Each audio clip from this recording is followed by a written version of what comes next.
আমিনুল ইসলাম বুলবুল ছিলেন না। এই মিটিং এ। এর মধ্যে তার কাছ থেকে কোনো লিখিতভাবে কোনো কিছু জমা উনি পড়েছে? দিলে আমি দেখবো না। এখন তো পুরো স্ক্রিন করে দিতাম না এখনো। আপনাদের প্রসেসের মধ্যে আছে, আপনারা জানেন আমাদের 15টা ওয়ার্কিং ডে টাইম দেওয়া হয়েছিল, তার মধ্যেই আমরা আছি। ইনশাআল্লাহ তার মধ্যেই আমরা শেষ করব। আমাদের চলতেছে, শেষ করার পর রিপোর্ট আসলে আমি জানাবো। আজকে কি আমিনুল ইসলাম বুলবুল ছিলেন? না না না না না, আমার তো এখন সবুজ ডাকে অ্যাটলিস্ট বেসিক দেওয়ার চেষ্টা করেন। আমরা কিন্তু জুডিশিয়াল ইনকোয়ারিতে বসি নাই, এটা আপনাদের বারবার বলছি।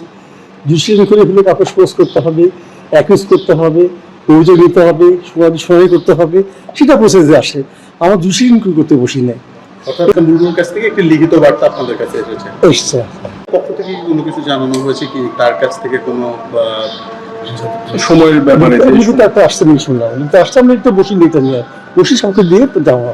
মানে আমিনুল কন্টেন্ট এক্সচেঞ্জ করার মতো অবস্থা তৈরি হয়নি এখন পর্যন্ত। আমরা ইনশাআল্লাহ টাইমের মধ্যে শেষ করবো আমরা। এমনি প্রক্রিয়া কি শেষের দিকে, যে মানে আর কোন না, চলছে এখন চলছে জানতে পারবো না। রেজাল্ট আসলে সবাই বলবো আপনাদেরকে, সাপোজ হয় কোথায় পারবো বলেন, আমরা আছি, চিন্তা করছি না। Thank you. আর টাইম এক্সটেনশনের ব্যাপারে যেটা বলা, না না, টাইম এক্সটেন্ড না তো, টাইম কেন, আমার টাইম মধ্যেই তো আমরা আছি।